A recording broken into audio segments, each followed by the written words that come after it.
എല്ലാവർക്കും നമസ്കാരം. ഇത്രയും നാൾ ഞാൻ ഡയബറ്റിസ് കൺട്രോൾ ചെയ്യാൻ നോക്കിയതും അതിൽ എൻ്റെ എക്സ്പീരിയൻസും ഞാൻ എന്തൊക്കെ ചെയ്തു എന്നുള്ളതും എനിക്ക് റിസൾട്ട്സും ഒക്കെ ഞാൻ പലപ്പോഴായിട്ട് പറഞ്ഞിട്ടുണ്ട്.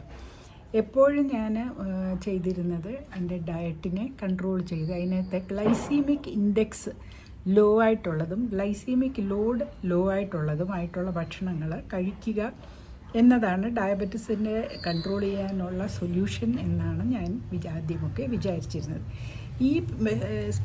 ഈ ഒരു അപ്രോച്ച് ഞാൻ ഒരുപാട് കാലം ചെയ്തിട്ടും അതെനിക്ക് എൻ്റെ HbA1c ഒക്കെ കുറച്ച് നിർത്താൻ സഹായിച്ചു. കാരണം എൻ്റെ ബ്ലഡ് ഷുഗർ റെസ്പോൺസ് കുറവായിരുന്നുകൊണ്ട്. അല്ലാതെ എനിക്ക് വേറെ എൻ്റെ ഇൻസുലിൻ റെസിസ്റ്റൻസ് വലുതായിട്ട് കുറഞ്ഞതായിട്ടൊന്നും അതുകൊണ്ട് കണ്ടില്ല. അപ്പോൾ ഞാൻ കൂടുതൽ ചിന്തിച്ചപ്പോൾ ആണ് ഒന്ന് രണ്ട് കാര്യങ്ങൾ എനിക്ക് ഒരു ഡയറക്ഷൻ തന്നു. അതിൽ ഒന്നാമത്തേത് ബേറിയാട്രിക് സർജറി ചെയ്ത ആളുകൾക്ക് ഡയബറ്റിസ് മാറിക്കിട്ടുന്നു എന്നുള്ളതാണ്. അവരുടെ കുടലിൻ്റെ ഭാഗങ്ങളും വയറിൻ്റെ ഭാഗങ്ങളും ടൈപ്പ് ചെയ്തപ്പോൾ ഫുഡ് കുറഞ്ഞു, വണ്ണം കുറഞ്ഞു എന്നതിന് അപ്പുറമായിട്ട് അവർക്ക് ഷുഗർ കുറയാനുള്ള അവരുടെ ഡയബറ്റിസ് റിവേഴ്സ്ഡായി വന്നു. പൂർണ്ണമായും റിവേഴ്സ്ഡായവരും ഉണ്ട്.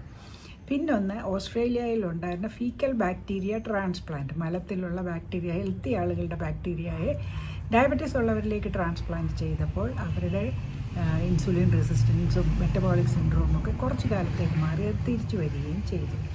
അതാണ് രണ്ടാമത്തേത്. മൂന്നാമത്തെ ഒരു കാര്യം, നമ്മളുടെ ഒരു ഡോക്ടർ വില്യം ലീ ആൻജിയോജെനസിസ് ഫൗണ്ടേഷൻ എന്ന് പറയുന്ന ഒരു റിസർച്ച് ഓർഗനൈസേഷൻ്റെ തലപ്പത്തുള്ള ഒരാളാണ് ഡോക്ടർ വില്യം ലീ. അദ്ദേഹം ക്യാൻസറിൻ്റെ ട്രീറ്റ്മെൻറ്റിനെ കുറിച്ചൊക്കെ ഒരുപാട് പഠിക്കുന്ന ഒരാളാണ്. അപ്പോൾ അദ്ദേഹം പറയുന്നുണ്ടായിരുന്നു ഫ്രാൻസിൽ ഇപ്പോഴത്തെ കറണ്ടായിട്ടുള്ള ഇമ്മ്യൂണോ തെറാപ്പി എന്ന് പറയുന്ന ക്യാൻസറിനൊരു ട്രീറ്റ്മെൻ്റ് ഉണ്ട്. നമ്മുടെ ഇമ്മ്യൂൺ സിസ്റ്റമാണ് നമുക്ക് ക്യാൻസർ വരാതെ നമ്മൾക്ക് ഇരിക്കുന്നതിൻ്റെ ഒരു കാരണം നമ്മളുടെ ശരീരത്തിൽ എപ്പോഴും ക്യാൻസർ കോശങ്ങളുണ്ടാകും എന്നും ഈ തെറ്റായ ഫോർമേഷനിലുള്ള കോശങ്ങളെ നമ്മുടെ ഇമ്മ്യൂൺ സിസ്റ്റം കണ്ടുപിടിച്ച് ഡിസ്ട്രോയ് ചെയ്യുന്നത് കൊണ്ട് നമുക്ക് ക്യാൻസർ വരുന്നില്ല എന്നും പറയുന്നു. പല കാരണങ്ങൾ കൊണ്ട് നമ്മുടെ ഇമ്മ്യൂൺ സിസ്റ്റം ഇത് ചെയ്യാതെ ഇരിക്കുമ്പോഴാണ് നമുക്ക് ക്യാൻസർ ആ സെൽസ് പിന്നെ അത് ബ്ലഡ് വെസൽ ഉണ്ടാക്കി, അതിന് ബ്ലഡ് വെസൽസ് ഒന്നും ഇല്ല, പിന്നെ അത് ബ്ലഡ് വെസൽസ് ഉണ്ടാക്കി അത് മൾട്ടിപ്ലൈ ചെയ്ത് പെട്ടെന്ന് വലുതാകുന്നത്. അപ്പോൾ ആ ഇമ്മ്യൂണോ തെറാപ്പി ഇമ്മ്യൂൺ സിസ്റ്റത്തിനെ സ്ട്രെങ്തൻ ചെയ്ത് ക്യാൻസറിനെ ഡിസ്ട്രോയ് ചെയ്യുന്ന മറ്റേ കീമോയെയും റേഡിയേഷനെയും കാളൊക്കെ മനുഷ്യൻ്റെ കോശങ്ങൾക്ക് നാശമുണ്ടാക്കാത്ത ഒരു ട്രീറ്റ്മെൻറ്റാണ്. പക്ഷേ 20% ആളുകൾക്ക് സ്റ്റേജ് 4 ക്യാൻസറിൽ നിന്ന് തന്നെ ഇമ്മ്യൂണോ തെറാപ്പി സൗഖ്യം കൊടുക്കുന്നുണ്ട്. ഈ ആളുകൾ ഈ ട്രീറ്റ്മെൻറ്റ് വളരെ എക്സ്പെൻസീവാണ്. നമ്മുടെ നാട്ടിലും ഇപ്പോൾ ഇതുണ്ട്. ആ 20% എന്തുകൊണ്ട് രക്ഷപ്പെടുന്നു, ബാക്കിയുള്ള 80% എന്തുകൊണ്ട് മരിക്കുന്നു? ഇത് അദ്ദേഹത്തിൻ്റെ റിസർച്ചിൽ ഉള്ളതാണല്ലോ. അദ്ദേഹത്തിന് ഈ കാര്യം വളരെ കണ്ടുപിടിക്കാൻ വേണ്ടി ഫ്രാൻസിൽ നടക്കുന്ന റിസർച്ചിൽ അദ്ദേഹം പോയി അതിൻ്റെ റിസൾട്ട് നോക്കി. ഫ്രാൻസിൽ ഇതെന്തുകൊണ്ടാണ് ചിലർക്ക് ഫലിക്കുന്നതെന്ന് നോക്കിയപ്പോൾ അവർ കണ്ടത്, അവരവരുടെ പല കാര്യങ്ങളും നോക്കി. പിന്നെ ഫീക്കൽ ബാക്ടീരിയ നോക്കിയപ്പോൾ അക്കർമാൻസിയ എന്ന് പറയുന്ന അക്കർമാൻസിയ മ്യൂസിനിഫീല അങ്ങനെയാണെന്ന് തോന്നുന്നു പറയുന്നത്, അങ്ങനെ ഒരു ബാക്ടീരിയ ഉള്ളവരിലാണ് ഈ ഇമ്മ്യൂണോ തെറാപ്പി ഫലിക്കുന്നത് എന്ന് കണ്ടു. ആ ബാക്ടീരിയ നമ്മളുടെ കുടലിൻ്റെ ഇൻറ്റഗ്രിറ്റി പ്രൊട്ടക്റ്റ് ചെയ്യുന്ന ഒരു ബാക്ടീരിയയാണ്. അത് പല കാര്യങ്ങൾ ചെയ്യും. അപ്പോൾ ഈ കുടലിലുള്ള ബാക്ടീരിയ നമ്മളെ പല വിധത്തിൽ എഫക്റ്റ് ചെയ്യുന്നു എന്ന് ഇതിൽ നിന്നൊക്കെ നമുക്ക് മനസ്സിലാകും. ഒന്നാമത് മെറ്റബോളിക് സിൻഡ്രോം ബാക്ടീരിയ വെച്ചപ്പോൾ കുറഞ്ഞു. രണ്ടാമത് നമ്മൾ ഗട്ട് മുറിച്ച് മാറ്റുമ്പോൾ ഗട്ടിൽ ആണ് നമ്മുടെ ഇതിൻ്റെ ലൊക്കേഷൻ. അല്ല പാൻക്രിയാസ് മുറിച്ച് മാറ്റിയോ ലിവർ മുറിച്ച് മാറ്റിയോ അല്ല അന്ന് ബേറിയാട്രിക് സർജറി ചെയ്യുന്നത്.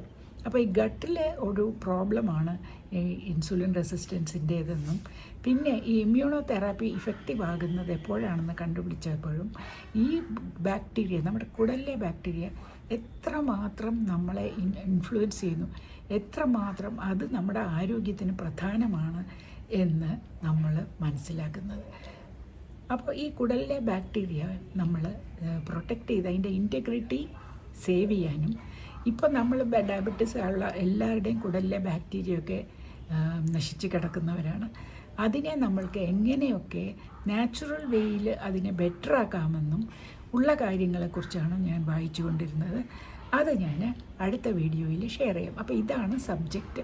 നമ്മൾക്ക് ഡയബറ്റീസിനെ നമ്മുടെ എക്സിസ്റ്റിംഗ് ട്രീറ്റ്മെൻ്റ് ഒന്നും മാറ്റാതെ ഡയബറ്റീസിനെ കുറച്ച് കൊണ്ടുവരാൻ, ഇൻസുലിൻ റെസിസ്റ്റൻസിനെ കുറയ്ക്കാൻ, മെറ്റബോളിക് സിൻഡ്രോം കുറയ്ക്കാൻ, നമ്മുടെ കൊളസ്ട്രോളൊക്കെ കുറയ്ക്കാൻ എന്തൊക്കെ നാച്ചുറലായിട്ട് നമ്മൾ ട്രീറ്റ്മെൻറ്റിന് പുറമേ നമുക്ക് ചെയ്യാൻ കഴിയും എന്നുള്ളതാണ് ഞാൻ അടുത്ത വീഡിയോ തൊട്ട് പറയാൻ പോകുന്നത്. അതിൻ്റെ ബാക്ക്ഗ്രൗണ്ടാണ് ഇപ്പോൾ പറഞ്ഞത്. അങ്ങനെ ഒരു ചിന്ത എനിക്ക് വരാൻ കാരണം ഇതാണ്. ഇതിന് പുറമെ വേറെ ഒരൊറ്റ കാര്യം അതുകൂടെ ഞാൻ പറയേണ്ടതാണ്. പണ്ട് എനിക്ക് ഒരു വൈദ്യൻ പറഞ്ഞു തന്നത്, ഒരു ട്രീറ്റ്മെൻറ്റ് വെച്ച് എനിക്ക് ഷുഗർ കുറഞ്ഞു, എനിക്ക് ഇൻസുലിനൊക്കെ നിർത്താൻ സാധിച്ചത് അതുകൊണ്ടാണ്. ആ വൈദ്യൻ പറഞ്ഞതും ഇതുതന്നെയാണ്. ആ പറഞ്ഞ കാര്യങ്ങൾ അദ്ദേഹത്തിന് ഇങ്ങനെ കുടലിലെ ബാക്ടീരിയ നോക്കാനൊന്നും അറിഞ്ഞുകൂടാ. അദ്ദേഹത്തിൻ്റെ ഭാര്യയുടെ അച്ഛൻ ഒരു കാട്ടിലുള്ള പാരമ്പര്യ വൈദ്യനായിരുന്നു. ഭാര്യയും ആ വൈദ്യത അറിയാവുന്നതാണ്. ആ അറിവ് വെച്ചാണ് ഇവർ പറയുന്നത്. പക്ഷേ അവർക്ക് ഇതുപോലെ ഫീസസൊക്കെ അനലൈസ് ചെയ്യാനും അകത്തെന്ത് നടക്കുന്നു നോക്കാനുള്ള ഒരു ഇതുമില്ല. ഇത് ഇന്ന സാധനം ചെയ്യും എന്ന് മാത്രമേ അവർക്കറിയാവൂ. അപ്പോൾ അതിനെക്കുറിച്ചൊക്കെ ഞാൻ ഇനി വരുന്ന ദിവസം പറയാം.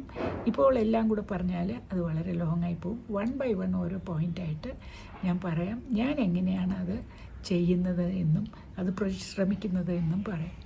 അപ്പോൾ 6 ആഴ്ച ഞാനിത് ട്രൈ ചെയ്യാനും 6 ആഴ്ച കഴിഞ്ഞ് ചെക്ക് ചെയ്തിട്ട് 6 ആഴ്ച അല്ലെങ്കിൽ 2 മാസം കഴിഞ്ഞിട്ട് എൻ്റെ എല്ലാ റീഡിങ്സും ചെക്ക് ചെയ്ത് ഇപ്പോൾ ഞാൻ എടുത്തു വെച്ചിട്ടുണ്ട്. അത് ഞാൻ കാണിക്കുന്നില്ല.